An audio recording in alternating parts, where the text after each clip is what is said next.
topic I want to talk about today is the concept of collect what you like. I think that if you are a beginner, you come to VeVe to invest into NFTs and try to grow your portfolio, then that advice of collecting what you like might not work for you.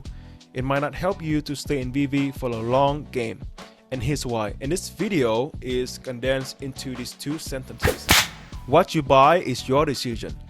How much the market values it and how much people are willing to pay for it, that is not your decision. You should not be buying things you like. You should be buying things that you have educated yourself to like and have a strong conviction on. That is the whole idea of this video. Please give it a like and subscribe to my channel. But if you decide to stay for my reasoning behind that and my painful experience, let's get back to it. Let's say that you come into the marketplace and you find it's one collectible. It looks cool, it is visually appealing, you like it, and you buy a few mint. Then you hope that because you like this one particular collectible, other people will like it too. If it turns out to be the case, great, awesome, congrats. But if it doesn't, that's when it gets problematic. This is because you realize that you spend quite a bit of money on something that you like, but no one else cares. And now you feel like you're left holding the bag. You feel sad about yourself. You come into VeVe every single day to look at the floor price.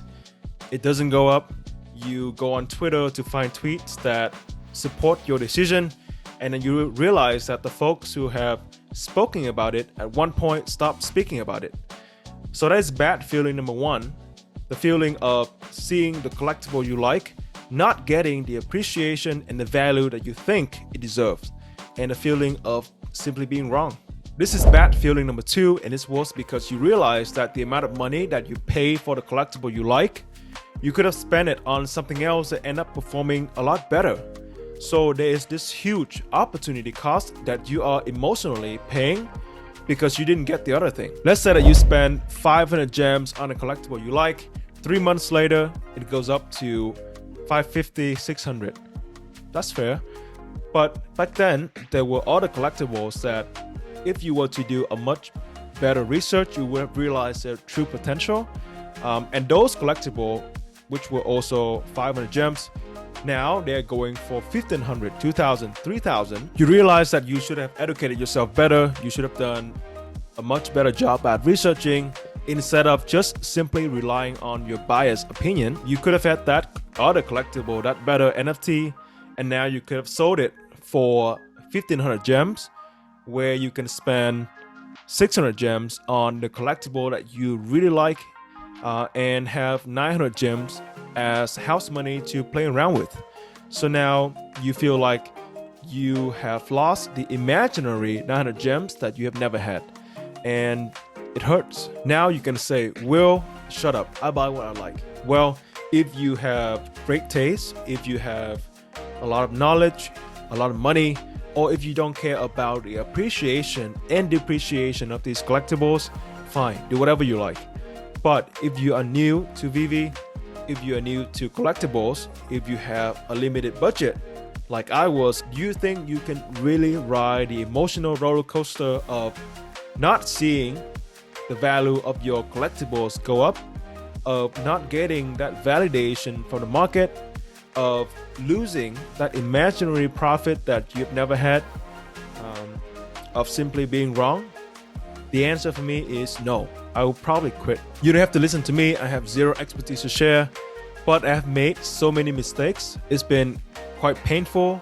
So I want to talk about these mistakes so that new VeVe users who have limited budget, who don't know so much about collecting, can at least have a new perspective that is not very popular, that they can use as an input and make better decisions. The goal here is to do as much research as possible before you put money on something. You should ask yourself, does this collectible have a history? Does this collectible have a fan base that will support it?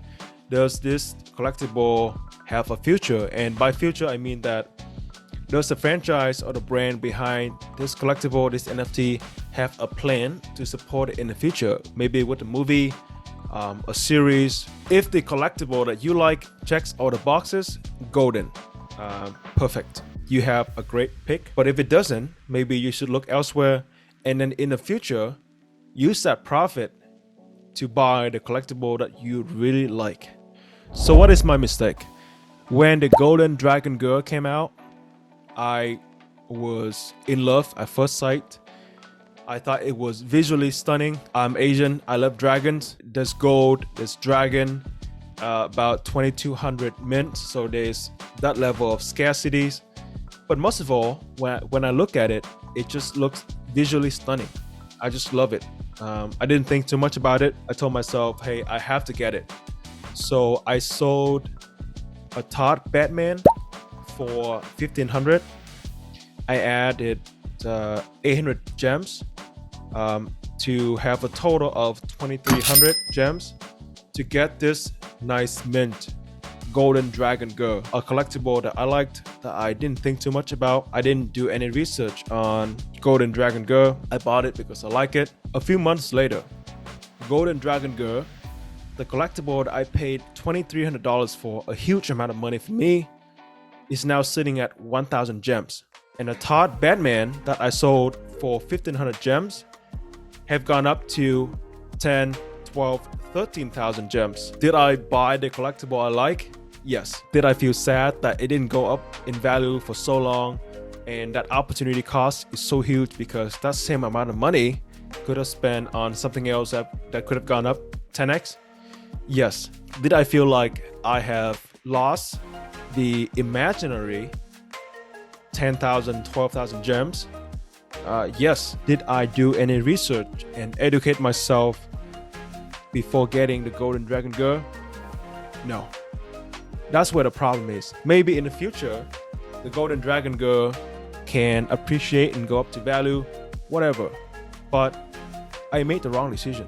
That is my lesson. That is my mistake. And I hope that you can walk away with something that you can apply in the future. Thank you so much for your time, and I hope to see you again. Peace.